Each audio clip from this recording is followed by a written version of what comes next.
Cada domingo conversamos de un tema que nos importa a todos. La buena educación está en ADN. Bien, seguimos en esta buena educación ya para la hora de las conclusiones. ¿Cuáles son, ustedes creen, los grandes desafíos o por dónde comenzar? ¿De qué manera podemos dar un primer pie en este tema que es tan interesante e importante para avanzar en educación? ¿Por dónde empezar? Es difícil, hay hartas cosas que están pendientes. Yo por lo menos lo que yo creo es tratar de empezar a pensar a los niños mucho más protagonistas de su propio aprendizaje. Creo que esa sería una apuesta mía de inicio, más que en invertir en computadores. Claro. Yo entiendo que una manera distinta en el fondo es pensar que son los niños los que van a tener que construir su aprendizaje permanentemente. Por lo tanto, se necesita una escuela que les dé el espacio para empezar a probar esa construcción.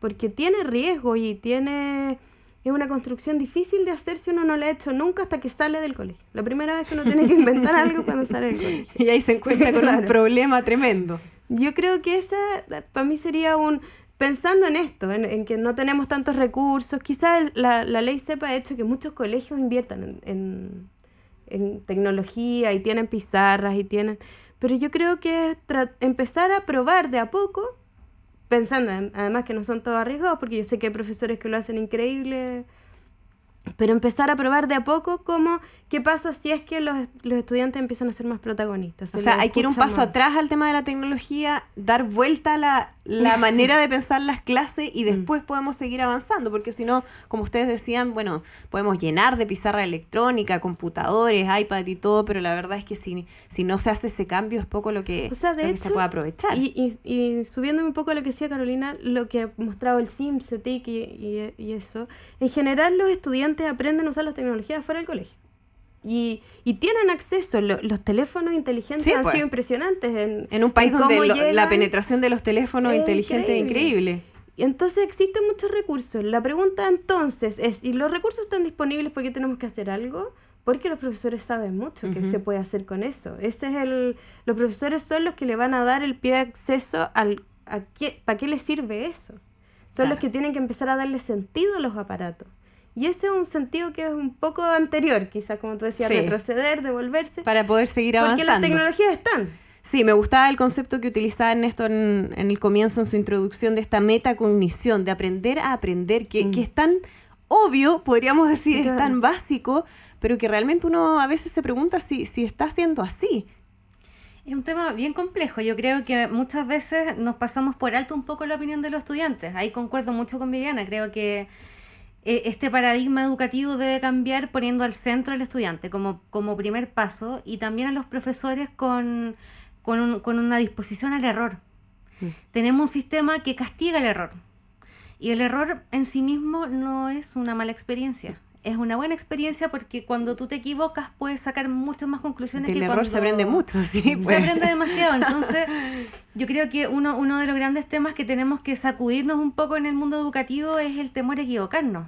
Eso también viene dado por un sistema que lamentablemente también es bastante punitivo. Para los alumnos y para los profesores, también, porque esa figura del profesor que todo lo sabe, que jamás se equivoca y que cuando se equivoca no lo reconoce porque va a quedar mal frente a sus alumnos, eso ya está absolutamente obsoleto. Pero sigue siendo todavía una tendencia, lamentablemente, y lo que nosotros creemos es que los profesores con las capacidades que tienen en su formación pueden ser tremendos líderes de su sala de clase y tremendos facilitadores. Y los estudiantes tienen muchas ganas de trabajar de manera colaborativa, no solamente entre ellos, sino que también con sus profesores. Creo que es súper importante que las escuelas se den esa oportunidad y que empiecen a también construir nuevos procesos de educación desde su propia experiencia.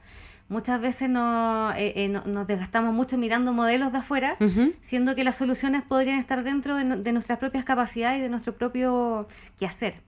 Creo que ahí también radica la innovación, cuando hay personas dentro de la misma comunidad empatizando con lo que le pasa a la comunidad y viendo cómo podríamos solucionar esto. Creo que ahí también hay un componente que es bien importante. Ustedes lo han hecho en innovación. Lo hacemos bastante, y si bien somos un elemento externo que trabaja en el colegio, capacitando a los profesores y facilitando procesos, lo que hacemos es darles la oportunidad de que este proyecto sea de ellos, que ellos se apropien de este proyecto y que tengan los componentes de la comunidad. Así, por ejemplo, el año pasado trabajamos en el Colegio de Adelaida de la Fetra, que está en Huachuraba, y el tema del proyecto fue la identidad de la Pincoya. En Puente Alto, en el Colegio Padre Hurtado, trabajamos el tema de la contaminación ambiental, porque tenían tremendos índices de suciedad y de microbasural alrededor. Entonces, eso hace que haya un compromiso mayor, que realmente se sientan protagonistas de estos procesos.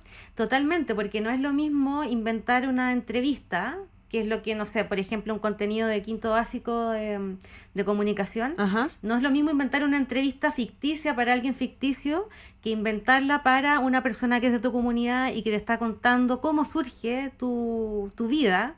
Claro. Entonces, y de temas que te afectan directamente y que te interesan. Entonces yo creo que eso le da una mirada muy distinta a lo que pasa en la sala de clase, y los chicos se comprometen absolutamente cuando este proceso tiene que ver con ellos mismos.